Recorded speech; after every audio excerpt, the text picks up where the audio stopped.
සුබම සුබ දවසක් නෙමේ සුබම සුබ අලුත් අවුරුද්දක් වේවා. ඉතින් 2026 ලබන්නා වූ අලුත් අවුරුද්දෙන් පස්සේ ඔයාගේ ලග්නෙට ලැබෙන පලාපල ගැන තමයි ටිකක් අද කතා කරන්න යන්නේ.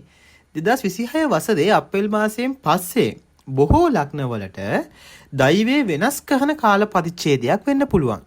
සෙනසුරු මීන රාශියේ ගමන් කිරීමත් ජුනි මාසයේදී ගුරු ග්‍රහයා කටක රාශියේ උච්ච වීමත් මේට ප්‍රධානම හේතු ලෙස සලකන්න පුළුවන්. ඉතින් අද කතා කරන්න යන්නේ ඔයාගේ ලග්න 12ට අදාළව 2026න් පස්සේ ඔයාට ලැබෙන පලාපලය මොකක් වෙයිද කියලා. ඉතින් වීඩියෝ එක අවසානකම් හැදී සිටින්න. අවසානයේදී පුංචි බෝනස් ටිප් එකකුත් මේ වීඩියෝ එකේදී මම අන්තර්ගත කරලා තියෙනවා. එහෙනම් අපි පළවෙනි ලග්නෙට සුපුරුදු පරිදි මේෂ ලග්නය. ඉතින් මේෂ ලග්නෙට කියන්න තියෙන්නේ ඉවසීම පරීක්ෂා කරන කාලයක් මේක. මේෂ ලග්න හිමියන්ට එම අවුරුද්දෙන් පස්සේ සෙනසුරු අපලේ ඒ රාෂ්ටක අපලේ පළමු අදියර ආරම්භ වෙනවා. බොහෝ තරමක් මන්දගාමී කරන්න පුළුවන්. විදේශ ගමන් බලාපොරොත්තු වෙන අයට නම් ඉතා සුබයි. අධික වියදම් පාලනය කරගත යුතුයි. ඊට අමතරව ඔබ රැකියාවක් කරනවා නම් රැකියාවේ ක්ෂණික තීරණ ගැනීමෙන් වළකින්න. වෘෂභ ලග්නය ගැන කතා කරද්දී පොදුවේ අපිට කියන්න පුළුවන් වෘෂභ ලග්නයට මේ 2026 අලුත් අවුරුද්දෙන් පස්සේ ධන වාසනා මතුවෙන්න පුළුවන්. 2026 අලුත් අවුරුද්දෙන් පස්සේ වැඩිම වාසනාවක් හිමි වෙන ලග්නය මොකක්ද කියලා කවුරු හරි මගෙන් ඇහුවොත් මම මේ කියන්නේ වෘෂභ ලග්නය කියලා. මේකට හේතුව තමයි සෙනසුරු 11 වෙනියේ ගමන් කිරීම නිසා අඩාලව තිබූ ව්‍යාපාර සහ රැකියා කටයුතු සාර්ථක වෙන්න පුළුවන්. ඉතින් ඔයාගේ තියෙනවා නම් මෙච්චර කාලයකට අත්හල් දාපු ව්‍යාපාර කටයුත්තක් රැකියා කටයුත්තක් ඔන්න දැන් තමයි කාලයක ආරම්භ කරන්න. ඉතින් මේ කාලයේදී අලුත් ආදායම් මාර්ග විවෘත වෙනවා. ප්‍රභූන්ගෙන් උදව් ලැබෙනවා. ඒ උදව් උපකාර මගින් ඔබට මෙම අවුරුද්ද ඉතාමත් සුබදායි කරගන්න පුළුවන්. මිථුන ලග්නය ගැන කතා කරද්දී පොදුවේ මට කියත හැකි මිථුන ලග්නයට වෘත්තීය ජීවිතයේ දියුණුවක් හම්බෙන වසරක්. රැකියා ස්ථානයේ කැපී පෙනෙන වෙනසක් සිදු වේවි. වගකීම් වැඩි වේවි. නමුත් ඔබගේ දක්ෂතාවයට නිසි ඇගයීමක් ලැබේවි. ජුනි මාසයෙන් පසු පවුලේ දියුණුවට සහ නිවාසයෙන් සබහා කර ගැනීමට බලන් ඉන්න අයට ඔන්න ඒ සිහින සබහා කර ගැනීමටත් යම්කිසි මාර්ගයක් පෑදෙන්න හේතු වෙනවා. ඉතින් ඔයා මිථුන ලග්නේ නම් මොකද්ද ඔයාගේ අනාගත බලාපොරොත්තුව මේ වසරේ ඉටු කරගන්න ඉන්න අනිවාර්යෙන් පහලින් කමෙන්ට් එකක් දාගෙන අමතක කරන්න එපා.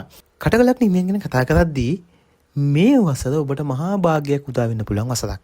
කටක ලග්න හිමියන්ට 2026 ජූනි 2 වෙනි දින ගුරු ග්‍රහයා Tamanගේ ලග්නයට ඇවිල්ලා උච්ච වෙනවා. මේ වසර 12කට පසු උදා වන ඉතාමත් ප්‍රබල යෝගයක්. අපි මේක හඳුන්වන ගුරුහංස යෝගය කියලා. ඉතින් මේ අවුරුද්දේදී ඔබගේ විවාහයේ දහු සම්පත් සහ උසස් අධ්‍යාපන කටයුතු වලට ඉතාම සුබදායි කාලයක් වෙන්න පුළුවන්. සිංහ ලග්නය ගැන කතා කරද්දී සිංහ ලග්න ඔබ මේ අවුරුද්දේ කල්පනාකාරී වෙන්න ඕනේ. සිංහ ලග්න හිමියන්ට සෙනසුරු 8 වෙනියේ ගමන් කිරීම. ඇත්තටම කිව්වොත් මේක අෂ්ටමය රාශිකයක් නිසා සෞඛ්‍ය පිළිබඳ සැලකිලිමත් වෙන්නම ඕනේ. හදිසි අනතුරු හෝ මුදල් අඩුපාඩු සිදුවිය හැකි බැවින් මේ අවුරුද්දේ පසු කාලයේදී ආගමික වතාවත් වලට මුල් තැන දීම ඉතාමත් වැදගත්. කන්‍යා ලග්න හිමියන් ගැන කතා කළොත් එහෙම කන්‍යා ලග්න හිමියන්ගේ සහයෝගීතාවය හා ව්‍යාපාර කටයුතු වර්ධනය වන වසරක්. ඔබගේ හවුල් ව්‍යාපාර සහ විවාහ ජීවිතය පිළිබඳ වැඩි අවධානයක් යොමු කිරීමට මේ වසරේදී ඔබට සිදු වේවි. සෙනසුරු 7 වෙනියේ සිටීම නිසා සහකරුවෝ සහකාරිය සමග මතභේද ඇතිවිය හැකි වුවත් ව්‍යාපාරික පැත්තෙන් ඉතාමත් ලොකු ස්ථාවරත්වයක් ගොඩනගා ගන්න ඔබට පුළුවන්. වීඩියෝ එක මේ තාත් දුකට බැලුවා නම් ඊට ලග්න ටිකත් ඔයාලට බලන්න ඕන නම් බලන්න අවශ්‍ය නම් අනිවාර්යෙන් අපේ YouTube channel එක subscribe කරන්න, bell notification එක click කරන්න, like එකක් දාන්න, යාළුවෙක්ටත් බලන්න, share කරන්න අමතක කරන්න එපා. තුලා ලග්නය ගැන කතා කරද්දී තුලා ලග්නයට මෙම වසරේ ජයග්‍රහණ රසක් ලැබෙන්න පුළුවන්. 6 වෙනියේ සෙනසුරු ගමන් කිරීම නිසා ඔබට මේ වසරේ සතුහන් පරාජය කිරීමටත් නඩුව වලින් ජය ගැනීමටත් ශක්තිය ලබා දෙනවා. රැකියා අපේක්ෂිතයන්ට අලුත් අවස්ථා උදා වෙනවා. ඊට අමතරව ඔබට විදේශගත වීමට තිබූ බාධාද මේ වසරේ ඉවත් වෙන්න පුළුවන්. වෘශ්චික ලග්නය ගැන කතා කරද්දී ඔබගේ නිර්මාණශීලීත්වයේ පිපිදීම මෙම වසරේ දැක ගන්න පුළුවන්. දරුවන්ගේ දියුණුව සහ අධ්‍යාපනය වෙනුවෙන් වැඩි කාලයක් යොමු කිරීමට සිදු වේවි. ආදක සමතතාවලදී බුද්ධිමත්ව කටයුතු කරන්න. ජූනි මාසයෙන් පසු පිය පාර්ශවයෙන් දේපල හෝ උදව් උපකාර ලැබීමේ වාසනාවක් පවතීවි. ධනු ලග්න හිමියන්ගේ පදිංචියේ වෙනස්කම් සිදු වෙන්න පුළුවන් වසරක් තමයි ඔන්න ඊළඟට උදා වෙන්නේ.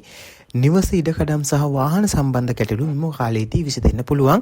නමුත් සෙනසුරු 4 වෙනි සිටීම නිසා ඔබගේ මවගේ සෞඛ්‍ය ගැන ටිකක් සැලකිලිමත් වෙන්න.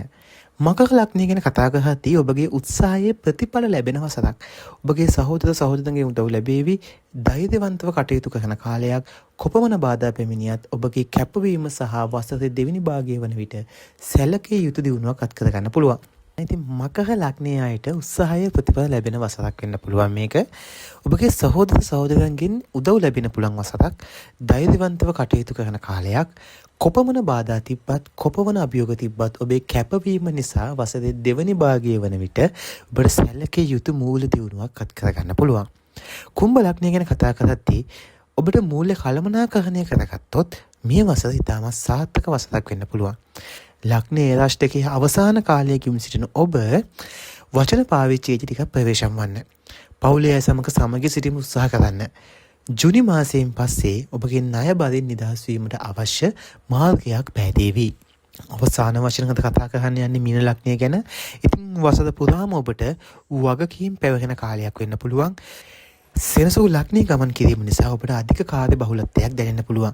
සියලුම දේ තනිවම කිරීමට යාමෙන් මානසික පීඩනයක් ඔබට ඇති වෙන්න පුළුවන්. ඒ වගේම තමයි ගුරුගේ බලපෑම නිසා මේ වසරේදී ඔබට ගෞරවය සහ පිළිගැනීම ලැබෙන වසරක් වෙන්න පුළුවන් කියලා තමයි ජ්‍යොතිෂ පොතපත්වල සඳහන් වෙන්නේ. ඉතින් අවසාන වශයෙන් කියන්න තියෙන්නේ 2026 අලුත් අවුරුද්දෙන් පසු කාලයේ අභියෝග මෙන්ම අවස්ථාද රැගෙන ඉන්නක්. විශේෂයෙන්ම කටක වෘෂභ තුලා ලග්න හිමියන්ට මෙම කාලයේ වඩා වාසනාවන්ත වෙන්න පුළුවන්.